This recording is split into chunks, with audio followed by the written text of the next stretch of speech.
Human relationship സ്കില്ലുകളാണ് മനുഷ്യർക്ക് ഏറ്റവും പ്രാധാന്യമുള്ളതും വേണ്ടിയതും ഒരു സ്കില്ലെന്ന് ഞാൻ പലപ്പോഴും തോന്നിയിട്ടുണ്ട്. പല സ്കില്ലുകളും നമുക്ക് ആവശ്യമാണെങ്കിലും വ്യക്തിബന്ധങ്ങൾ സ്ഥാപിക്കാനുള്ള കഴിവ്, നല്ല വ്യക്തിബന്ധങ്ങൾ അതിനെ നിലനിർത്തുവാനുള്ള കഴിവ്, ഇതൊക്കെ ഒരു മനുഷ്യൻ്റെ ജീവിതത്തിൽ വളരെ അത്യാവശ്യമായ ഒരു സ്കില്ലാണ്. മനുഷ്യ ബന്ധങ്ങളിൽ കൂടെയാണ് നമുക്ക് പലപ്പോഴും അവസരങ്ങൾ ലഭിക്കുന്നതും നമ്മൾ സന്തോഷമായിട്ടിരിക്കുന്നതും. ആ ഹ്യൂമൻ റിലേഷൻഷിപ്പ് പരാജയപ്പെടുമ്പോഴാണ് ഒരു വ്യക്തിക്ക് പ്രശ്നങ്ങളും ഇറിറ്റബിലിറ്റിയും എല്ലാം ഉണ്ടാകുന്നത്. അപ്പോൾ എല്ലാവരോടും നമുക്ക് അതേ രീതിയിൽ മനുഷ്യബന്ധങ്ങളൊന്നും പുലർത്താൻ ചിലപ്പോൾ കഴിഞ്ഞില്ലെന്ന് വരും. കുറേ എന്തായാലും ഒരു 10% ഒന്നും നമ്മുടെ ട്യൂണൊന്നും ഒത്തുവരത്തില്ല. തെറ്റായ കാര്യങ്ങൾ കാണിക്കുമ്പോൾ അവരോട് എത്ര പറഞ്ഞാലും കറക്റ്റ് ചെയ്യാൻ നമ്മൾ അസർട്ടീവായിട്ട് പറഞ്ഞിട്ടും കാര്യമില്ലാത്ത ആൾക്കാരുണ്ട്. അവരുടെയൊക്കെ ചിലപ്പോൾ അതങ്ങനെ ഒരു മൈനോറിറ്റിയാണ്. നമ്മൾ അവഗണിച്ചാലും കുഴപ്പമില്ല.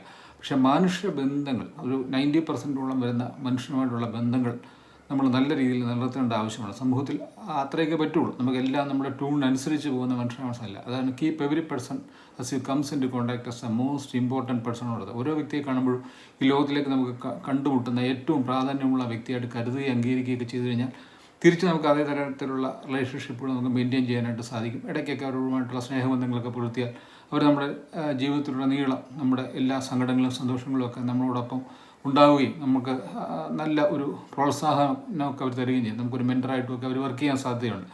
അപ്പോൾ ഇതിനകത്ത് പലപ്പോഴും നമ്മുടെ മനുഷ്യബന്ധങ്ങളൊക്കെ ഇടപെടുമ്പോൾ അതിനകത്ത് പാരവെക്കുന്ന പ്രവർത്തനങ്ങളുണ്ട്. ഇപ്പോൾ ഒരു അമ്മായിമ്മയുടെയും മരുമകളുടെയും കഥ തന്നെ പറഞ്ഞു കഴിഞ്ഞാൽ ഒരു അമ്മായിമ്മ മരുമകൾ പോരൊക്കെ സാധാരണമാണല്ലോ. ഒരു അച്ഛൻ പറഞ്ഞൊരു കഥയാണ്.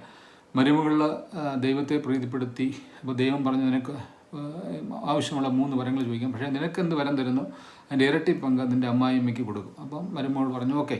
അപ്പം ദൈവം പറഞ്ഞു ആദ്യത്തെ വരം ചോദിച്ചോളൂ. അപ്പം മരുമകൾ പറഞ്ഞു എനിക്ക് ഒരു 100 പവൻ സ്വർണ്ണം വേണമെന്ന് പറഞ്ഞു. അമ്മായിമ്മയ്ക്ക് ഉടനെ അത് 200 പവനായിട്ട് കിട്ടി.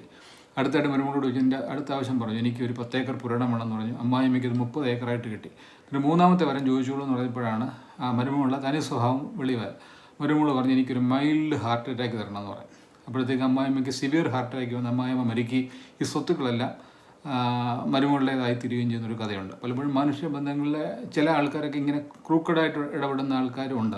നമ്മൾ സമൂഹത്തിലൊക്കെ ജീവിച്ചു വരുമ്പോൾ ആസ് എ അഡ്വക്കേറ്റ് എന്നുള്ള നിലയിലും കൗൺസിലർ എന്ന നിലയിലൊക്കെ ഇങ്ങനെയുള്ള വ്യക്തികളെയും കണ്ടിട്ടുണ്ട്. അതൊക്കെ ഒരു മൈനോറിറ്റി മാത്രമേ വരത്തുള്ളൂ. നമുക്ക് ബാക്കിയുള്ളവരെല്ലാം നമുക്ക് ഈ ഭൂമിയിൽ വിശ്വസിക്കാൻ പറ്റുന്ന ആൾക്കാരാണ്. ആരും അങ്ങനെ കപട ആൾക്കാരില്ല. പക്ഷേ കപടത ഉള്ള ആൾക്കാർ ഒരു 10% ഉണ്ട്.